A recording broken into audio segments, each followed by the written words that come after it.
Well, we started off this week on a very good note for a very short period of time. And of course, we tipped into red. And that's what we've seen every single day this week is just red, red, red. Nothing big, but just this slow, steady, exhausting bleed out for ADA and most other assets in the crypto space. And what you're seeing is a lot of retail exhaustion, a lot of war exhaustion that tends to weigh pretty heavily on the market.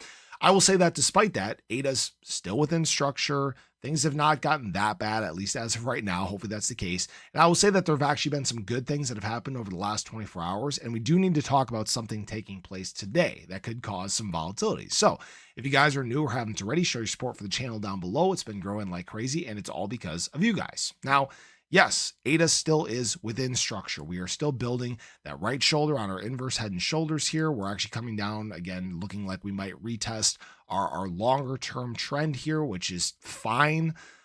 We have not fully reset on our daily stochastic RSI yet, have not fully reset on our weekly stochastic RSI. So understand that there is still the potential of a little more downside here. I did see some people saying 50 cents. I don't think 50 cents is in the cards. I think things would have to get pretty bad, or this exhaustion would basically have to last all the way until like late July. All right.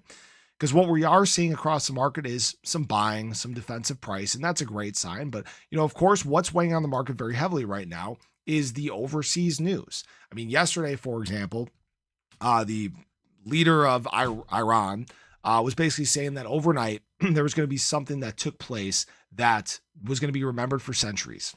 Didn't happen. At least not that I'm aware of. If it did, it wasn't anything very big because that would have been all over the news. But there's a lot of posturing going on right now. A lot of people puffing their chests, and I wish obviously war was not going on. I wish that, I wish just everybody could get along. It would make life a lot easier. But of course, they are warning against the U.S. joining the war. So hopefully that doesn't happen. I mean, there's a lot of strategic positioning taking place overseas, and we'll just have to obviously watch and wait and see how things progress. But, if nothing does take place, eventually the markets do tend to turn around. That's just the way things go. Eventually the market just sees enough accumulation that you start to pivot and move the opposite direction. All right. Now, I will say in terms of BTC just getting stuck between its 50 and its 20-day moving average, not really surprising. Again, still very far away from its reset there on the daily stochastic RSI as well. That might not get down there. And what we're watching still, like I talked about in my video the other day, a couple days ago, was that altcoin triple bottom, still building right now. So we're not doing anything out of structure right now. It's just blah. It's boring. It sucks. I get it, right? And I'm ready for things to start taking off. Now, what I will say is that we did have some great things happen yesterday. First of all, the Senate did in fact pass the Genius stablecoin bill. Now, this is a big deal. It's a big step forward towards, again, crypto embrace, about validation of the crypto industry. Now, this will, in fact, be going back to the House for potential revisions and voting. So just be aware that there's still a process that we have to go through. This might be weeks or months before this does, in fact, get to the president's desk to be signed into law. So just pay attention to that. And what I will say is that, over the last 24 hours, although there has been this kind of red and selling in the market, we're seeing stablecoin minting. Go figure. Because what we're seeing right now is a lot of capital still flowing into the crypto market. Some of it into assets, but a lot of it into stablecoins. In fact, when we look at USDT dominance, I want to show you guys this. We're at 4.86% right now and slowly rising. So there is a lot of minting and and capital inflows into the crypto market at this time. That's just all positioning, prepping itself for the moment that the market decides to pivot, that there is a sign of, we'll call it a sign of life in the market. All right. Now, still, same thing that we have been seeing during this time. While there has been this retail exhaustion and this retail capitulation taking place, guess who's still just slamming the buy button? Institutional money. Green day for both BTC and Ethereum. It's not really surprising. They're taking advantage of the dips or taking advantage of retail exhaustion. It's just the thing that they do, right?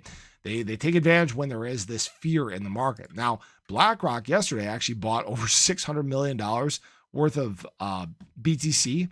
This is one of their largest days of buying here in 2025.